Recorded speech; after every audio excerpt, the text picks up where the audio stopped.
Hi everyone, my name is Jules. My story is about how badly I wanted one and got dozens instead of one.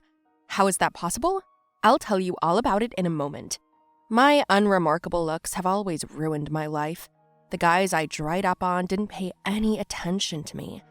I worked as a waitress in a diner, and in 3 years of work, no one asked for my phone number, did not pick me up, did not dart eyes at me, did not shout out a compliment. Even in a drunken state, guys usually said, "Girl, can I have my bill, please? Thank you, goodbye." It was just a maximum of pleasant words to me. Okay, I agree, I'm a little overweight. I don't like cosmetics, and my hair has gone through a nuclear bombardment, after which no conditioner can help. But still, I'm a girl. At least one guy could give me a fucking compliment, right? But no, it never happened. And by the way, I'm 16 years old. I have hormones and stuff.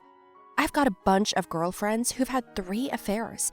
Each of them has unrequited love, and then they love them and they do not. And even when all is mutual, but there is a tragedy type of he left and so on. I listened to their stories with great interest, and before going to bed, I imagined that this was going to happen to me. You can't imagine how much I wanted a boyfriend and a relationship. I was just going crazy. When we would get together for lunch at my cafe, well, more specifically at the cafe where I worked, the girls would say that it wasn't about me at all. "Come on, Jules, you're okay. You just have no luck with guys. It means that soon you will meet the one and he'll be very cool." My mom always says that if you're unlucky in love, you'll be lucky in something else, like work. Yeah, she's a waitress in a cafe. Well, maybe in the future she'll be the owner. How do you know? Exactly. What does work have to do with it? We're talking about a woman's happiness. Happiness? Is that only found in guys or what? It's not. What else is there?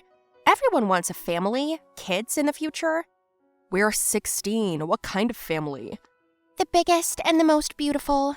Are you girls crazy? We're too young to talk about this. Well, I'd like to be a young mom. Yeah, and wait for your husband to get out of jail. Why? Because we're minors. Jules, why aren't you talking? Me? You guys were having a nice chat without me. I'm gonna go. I have orders. There's no one in the cafe except us. The kitchen needs cleaning. Come on, we're here on business. There's a surefire way to get a guy. How? There's this one granny, she's cool. You go to her and she does magic, and then you get a boyfriend. And how does that work? Quackery. No, remember Kevin, my roommate? He got a girlfriend a month later, even though he's such a freak. Well, if it helped him. I didn't mean it like that. Just try it. You have nothing to lose. Well, maybe I will. The girls left me her address and left. I finished work and went home, but I really wanted to go out with the girls again. The weather was gorgeous. I called Stephanie, but she said she was with her boyfriend. Then I called Anna, she said she was on a date too, and then I called Amelia, but she was sitting at the movies with her boyfriend as well. Everybody's on dates, everybody's with a guy. I'm the only one going home with fried chicken from work, I said to myself. It was sad. So instead of going home, I went to this fortune teller's address. You will not believe it, but from the very threshold, she told me that I have problems in my personal life. I was so surprised. And then I told her everything, and she said she could help. She read some spells, cleaned the evil eye, cleared my aura of negativity, and then told me to sit on the ground in her garden. I sat there for a few minutes, then she came out from somewhere and brought me a beautiful vial filled with pink liquid. She said it was a special perfume that would attract the boys' attention to me. How does it work? Well, how? You just perfume 2 times every morning and that's it. That's it? That's it. You know, before the gym, in the stores or salons. But I don't go there.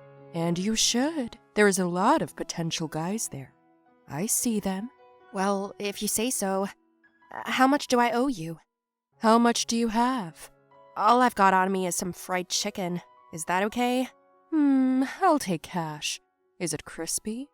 Sure, I'll take it. Do you want me to come back over with money? You do the math, but next time, it's gonna be cash. Okay.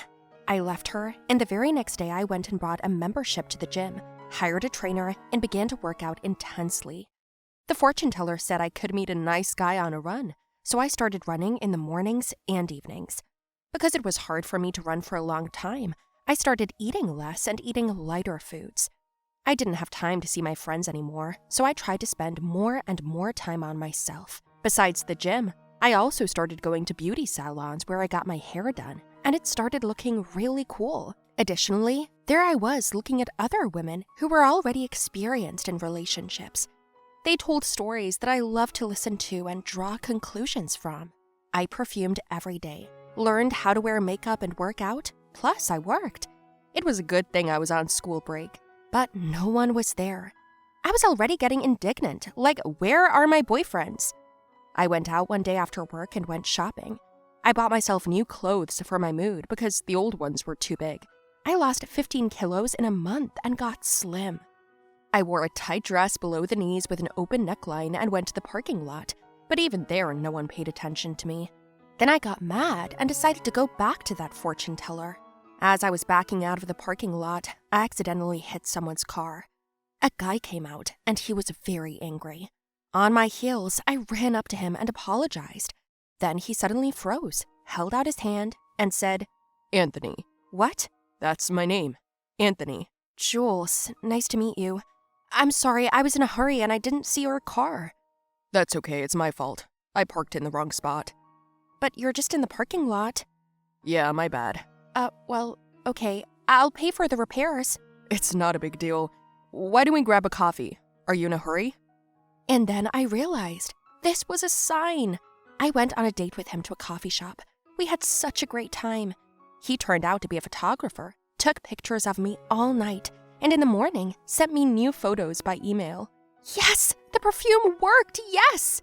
I posted the photos on the internet, and people started to write to me, like me, watch my videos, call me for dates. I was so excited. I was perfuming more and more, and even at the gym, the hits were already starting to come on. I was getting so excited. My girls, when they saw me, they freaked out too. We sat down for lunch one day, and I told them what was going on. "Where is Amelia?" She's not here. She has something on with her boyfriend. "Tell me, who's your boyfriend, and what kind of perfume are you wearing?" "All in detail. We haven't seen you for a month, and your whole life has changed." "It's that perfume. It's magical." I didn't go to that fortune teller for nothing. She was the bomb. I told the girls how much my life had changed, that I'm basking in male attention, and finally met the coolest guy of my life. His name was Austin. I saw him in a store. Oddly enough, he owned a boutique with women's clothing, and I planned to hook up with him. After lunch, I came home from work, got dressed, and my perfume, it was gone. I started panicking and getting hysterical. I didn't know what to do. The first thing I did was call the girls. Anna and Stephanie came to me and took me to that fortune teller, but she wasn't home. They told me that she'd gone to a resort. But how could she vacation while my life was falling apart? I cried that my life was over, that I'd lost my boyfriend, that this was it. The girls called Amelia and she came to me, silently taking us to a store. They went up to the right floor with me. Then Amelia sprayed some kind of pink perfume on me and said she'd got it for me and pushed it right on the fortune teller. Anyway, half an hour later, that guy asked me out. I came out happy.